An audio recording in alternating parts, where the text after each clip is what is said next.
Hello everyone. तो कैसे हो मैन सिटी को चाहने वालों। तो भाई लोगों, मैन सिटी ने ऑफिशियली अनाउंस कर दिया है जेम्स ट्रैफर्ड को एज आर न्यू साइनिंग। और जेम्स ट्रैफर्ड ने मैन सिटी के साथ 5 साल का कॉन्ट्रैक्ट साइन किया है अंटिल 2030।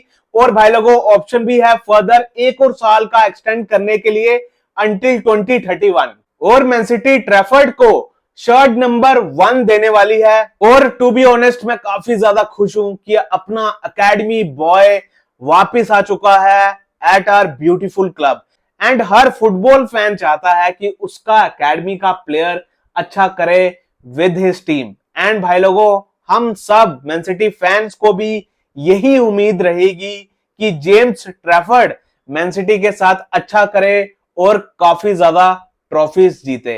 एंड भाई लोगों, जेम्स ट्रैफर्ड की बात करूं तो काफी ज्यादा पोटेंशियल है, काफी अच्छी स्किल्स हैं। And the most important thing, Trafford को पता है कि मैन सिटी कैसे खेलती है। एंड अकॉर्डिंग टू मी, हम एडरसन को ही स्टार्ट करवाएंगे एज आर नंबर 1 गोलकीपर। और जेम्स ट्रैफर्ड को धीरे धीरे इंटीग्रेट करने की कोशिश करेंगे इन आर टीम। एंड भाई लोगों, काफी इंपॉर्टेंट रोल रहने वाला है एडरसन का in upcoming season.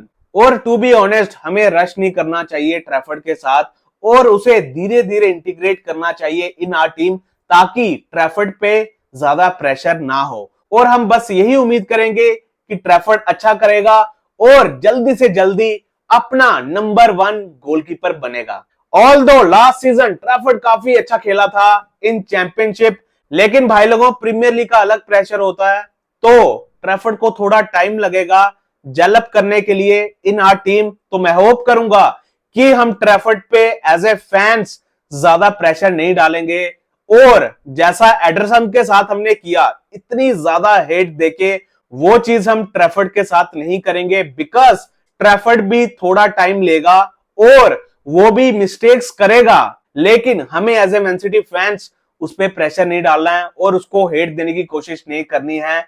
Because potential काफी ज्यादा है और मेरे हिसाब से काफी कुछ सीख सकता है ट्रैफर्ड मैन सिटी से, एडरसन से। तो अब देखते हैं कि ट्रैफर्ड कैसा करता है। बॉल प्लेइंग की बात करूं तो एडरसन के लेवल का नहीं है, लेकिन भाई लोगों, शॉट स्टॉपिंग में ट्रैफर्ड एडरसन से बेटर है। सो भाई लोगों, ट्रैफर्ड में काफी ज्यादा पोटेंशियल है to become world class goalkeeper, लेकिन थोड़ा टाइम लगेगा उसमें। और हमें as a Man City fan patience रखने की जरूरत होगी और ज्यादा प्रेशर हमें ट्रैफर्ड पे नहीं डालना है। हम चाहते हैं कि स्मूथली ट्रैफर्ड इंटीग्रेट हो इन आर टीम। एंड भाई लोगों, after signing Trafford, man city ने ओर्टेगा को बोल दिया है कि वो मैन सिटी छोड़ के जा सकता है। तो भाई लोगों, फाइनली ओर्टेगा मैन सिटी छोड़ के चला जाएगा। एंड भाई लोगों, एज नंबर 2 ऑप्शन, ओर्टेगा मेरे हिसाब से वर्ल्ड में one of the best goalkeeper था। और ओर्टेगा को जब जब चांस मिला खेलने के लिए, ही परफॉर्म्स रियली वेल। और ओर्टेगा के पास चांस था मैन सिटी छोड़ के जाने का, लेकिन वो मैन सिटी में रहा और मैन सिटी को काफी हेल्प की। ओर्टेगा भी चाहता था भाई अपनी नेशनल टीम के लिए नंबर 1 गोलकीपर बनना। दैट्स वाई वो मैन सिटी का नंबर 1 बनना चाहता था। लेकिन भाई लास्ट सीजन हमने देखा कि ओर्टेगा मैन सिटी में नंबर 1 गोलकीपर बनने के लायक नहीं है, लेकिन as a backup option, as a number 2 option काफी अच्छा है ओर्टेगा और काफी कुछ किया ओर्टेगा ने मैन सिटी के लिए। कौन मैन सिटी फैन भूल सकता है प्रीमियर लीग का 2023-24 सीजन, जिस सीजन ओर्टेगा ने ब्रिलियंट सेव किया था अगेंस्ट टॉटनहम। एंड भाई लोगों, वो मूवमेंट बना था टाइटल डिफाइनिंग मूवमेंट। एंड भाई लोगों, पेप ने भी काफी प्रेज किया था उस सेव को और कहा था कि without Ortega save Arsenal are champions. तो भाई लोगों, काफी इंपॉर्टेंट रोल रहा था 2023-24 सीजन में ओर्टेगा का। और ओर्टेगा की वजह से ही हम 4 इन द रो कर पाए थे, हम लगातार 4 प्रीमियर लीग्स जीत पाए थे। एंड ओर्टेगा का वो सेव अगेंस्ट टॉटनहम उतना ही स्पेशल है मैन सिटी के लिए जितना भाई जॉन स्टोन्स का वो क्लियरेंस अगेंस्ट लिवरपूल इन 2018-19 सीजन, और यू कैन से वो गुंडो का भाई डबल अगेंस्ट एस्टन विला। वैसे ही भाई ओर्टेगा का वो मूवमेंट काफी स्पेशल रहेगा मैन सिटी के लिए और ओर्टेगा को हम मिस करेंगे। एंड इन द एंड मैं यही कहूंगा, thank you Ortega for everything you have done for our beautiful club Man City. And भाई लोगों, अगर मैं मैन सिटी की करंट स्क्वाड देखूं तो भाई लोगों, अटैक में हमारे पास है Haaland, Marmoush, Doku, Savinho, Oscar Bobb. और अगर मैं मिडफील्डर्स की बात करूं तो भाई लोगों, हमारे पास करंटली हैं गुंडो, कोवाचिच, Rodri, Nico Reilly, Nico Gonzalez, Reijnders, Bernardo Silva, Grealish, McAtee, Echeverri, Foden, Cherki and our new signing Nypan. एंड भाई लोगों, अगर मैं डिफेंस की बात करूं तो करंटली अपने पास है eight Nouri, Akanji, Ake, Dias, Stones, Gvardiol, Rico Lewis, Nunes, Vitor Reis and हुसनोफ। गोलकीपर्स की बात करूं तो अपने पास करंटली हैं Ederson, Ortega, Trafford and our new signing Marcus Bettinelli. तो अगर मैं गोलकीपर्स की बात करूं तो जैसी रिपोर्ट्स आ रही हैं तो ओटेगा विल लीव, क्योंकि अपने टॉप दो गोलकीपर रहने वाले हैं एडरसन एंड जेम्स ट्रैफर्ड, और अपने पास थर्ड चॉइस गोलकीपर भी है मार्कस बैटनली, जो हमने इसी ट्रांसफर विंडो साइन किया था। तो मेरे हिसाब से ओटेगा विल लीव मैन सिटी। और अगर मैं डिफेंस की बात करूं तो अकांजी एंड जॉन स्टोन्स को हम बेच सकते हैं, लेकिन अभी तक किसी भी क्लब के साथ इन दोनों के लिंक्स नहीं आ रहे, और पॉसिबिलिटी ये भी है कि दोनों मैन सिटी में ही स्टे करें। एंड अगर मैं वीटर रईस की बात करूं तो वो मैन सिटी छोड़ के लोन पे जा सकता है, एंड जिरोना काफी ज्यादा इंटरेस्टेड है to sign Vitor Reis on loan. तो अगर मैं डिफेंस की बात करूं तो वीटर रईस का लगभग कंफर्म है कि वो लोन पर जाएगा।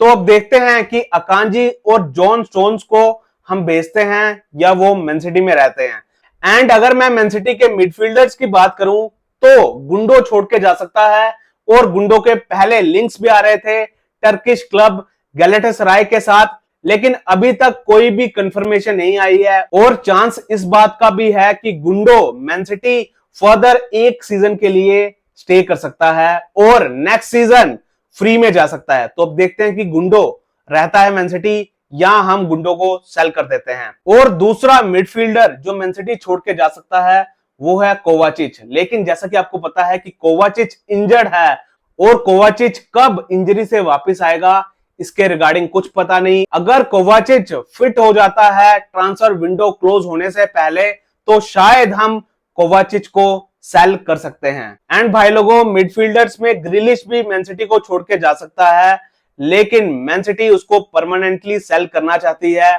लेकिन कोई भी क्लब ग्रिलिश के लिए फीस देने के लिए अभी तक रेडी नहीं हो रहा है, और मोस्ट ऑफ द क्लब्स ग्रिलिश को लोन पे लेना चाहते हैं। तो करंटली मैन सिटी ग्रिलिश को परमानेंटली सेल करना चाहती है, लेकिन क्या पता towards the end of transfer window man city ग्रिलिश को लोन पे जाने दे, अगर हमें अच्छी लोन डील मिलती है।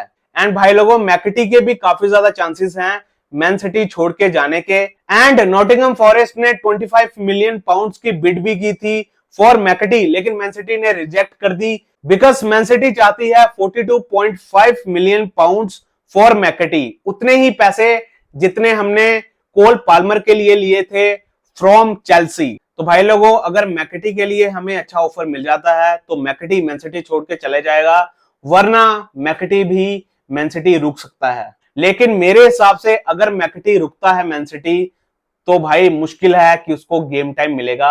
तो भाई लोगों, मैन सिटी के लिए अच्छा ऑप्शन यही होगा कि हम मैकटी को सेल कर दें। और भाई लोगों, मैं उम्मीद करूंगा कि मैकटी के कॉन्ट्रैक्ट में हम सेल ऑन क्लॉज रखेंगे और बायबैक क्लॉज रखेंगे। तो देखते हैं कि मैकटी मैन सिटी छोड़ के जाता है या नहीं। एंड क्लाउडियो इचिवेरी भी मैन सिटी छोड़ के जा सकता है लोन डील पे। और भाई लोगों, रोमा काफी ज्यादा इंटरेस्टेड है इन इचिवेरी, एंड भाई लोगों जिरोना भी काफी ज्यादा इंटरेस्टेड है इन इचिवेरी। तो अब देखते हैं कि इचिवेरी मैन सिटी छोड़ के कौन सा क्लब ज्वाइन करता है ऑन लोन डील। एंड भाई लोगों, अपनी न्यू साइनिंग नीपैन को भी हम मोस्ट प्रोबेबली लोन पे भेज देंगे। तो अब देखते हैं कि नीपैन कौन सा क्लब ज्वाइन करता है। एंड भाई लोगों, ये सब प्लेयर्स थे जो अपनी स्क्वाड से मैन सिटी छोड़ के जा सकते हैं इन दिस ट्रांसफर विंडो। तो अब देखते हैं कि कौन कौन सा प्लेयर मैन सिटी छोड़ के जाता है। मैं बस इतना कहूंगा कि मैं हर प्लेयर को मिस करने वाला हूं जो मैन सिटी छोड़ के जाएगा। और अगर मैं राइट बैक पोजीशन की बात करूं तो मैन सिटी के अभी तक किसी भी राइट बैक के साथ लिंक्स नहीं आ रहे हैं और भाई लोगों पॉसिबिलिटी है इस चीज की कि शायद हम इस ट्रांसफर विंडो में कोई भी राइट बैक साइन नहीं करेंगे। लेकिन भाई लोगों मेरे को फीलिंग आ रही है कि नूनेस का काफी अच्छा सीजन जाने वाला है मैन सिटी के लिए इन नेक्स्ट सीजन। तो देखते हैं भाई कि नूनेस कैसा परफॉर्म करता है। और भाई लोगों अगर हमारी बाकी बची हुई टीम अच्छा परफॉर्म करती है, एक बैलेंस देखने को मिलता है अगर हमें अपनी टीम में, तो मेरे हिसाब से अपने राइट बैक पोजीशन में नूनेस और रिको लुइस अच्छा करेंगे। तो अब देखते हैं कि Man City right back sign करती है या नहीं। लेकिन भाई लोगों करंटली लग नहीं रहा कि Man City right back sign करेगी। एंड भाई लोगों अपने फैंस जो बाकी क्लब्स की साइनिंग को देख के घबरा रहे हैं, मैं उनको बस इतना कहूंगा भाई लोगों हमने भी काफी अच्छी साइनिंग्स की हैं, अभी नहीं की लेकिन भाई लोगों इसी ट्रांसफर विंडो में की हैं। क्लब वर्ल्ड कप से पहले सीरिया ए का बेस्ट मिडफील्डर हमने साइन किया है टिजानी रिएंडर्स। भाई लोगों Premier League proven left back sign किया है हमने 8 नोरी। चर्की को साइन किया है हमने एज आर नंबर 10 और अब हमने जेम्स ट्रैफर्ड को साइन किया है। तो भाई लोगों हमने भी काफी अच्छी साइनिंग्स की हैं, तो भाई लोगों घबराने की जरूरत नहीं है, हम भी अच्छा करेंगे। एंड भाई लोगों अच्छी बात मैन सिटी के लिए ये है कि अपनी न्यू साइनिंग्स चाहे रायन एट नोरी हो, चाहे रायन चर्की हो, चाहे टिजानी रिएंडर्स हो, तीनों ही आते ही मैन सिटी में क्लिक कर गए हैं और काफी अच्छा कर रहे हैं मैन सिटी के लिए। तो भाई लोगों ये काफी अच्छी न्यूज है मैन सिटी के लिए। लेकिन मैं कहूंगा भाई लोगों ऑल्दो लिवरपूल काफी अच्छी साइनिंग्स कर रही हैं, लेकिन मेरे हिसाब से लिवरपूल के प्लेयर्स को भी टाइम लगेगा डेवलप करने में। तो मेरे हिसाब से लिवरपूल का सीजन स्लो स्टार्ट हो सकता है, तो मैन सिटी के पास अपॉर्चुनिटी होगी स्टार्टिंग से ही मैचेस जीत के पॉइंट्स लेके टेबल पे टॉप रहने की। एंड भाई लोगों मेरे हिसाब से लिवरपूल से ज्यादा डेंजरस आर्सेनल रहने वाली है मैन सिटी के लिए, बिकॉज भाई आर्सेनल की साइनिंग्स भी काफी खतरनाक हैं। तो अब देखते हैं कि अपकमिंग प्रीमियर लीग कौन सी टीम जीतेगी, मैन सिटी, लिवरपूल, आर्सेनल या भाई लोगों चेल्सी। तो भाई लोगों देखते हैं कि अपकमिंग प्रीमियर लीग में कौन सी टीम अच्छा करती है। तब तक भाई सपोर्ट करते रहिए इस ब्यूटीफुल क्लब को, इस ग्रेट क्लब को, कम ऑन सिटी। और भाई लोगों ट्रस्ट करो अपने प्लेयर्स पे, ट्रस्ट करो अपने मैनेजर पे। मेरे को भाई बिलीव आ रहा है कि हम अच्छा करेंगे नेक्स्ट सीजन।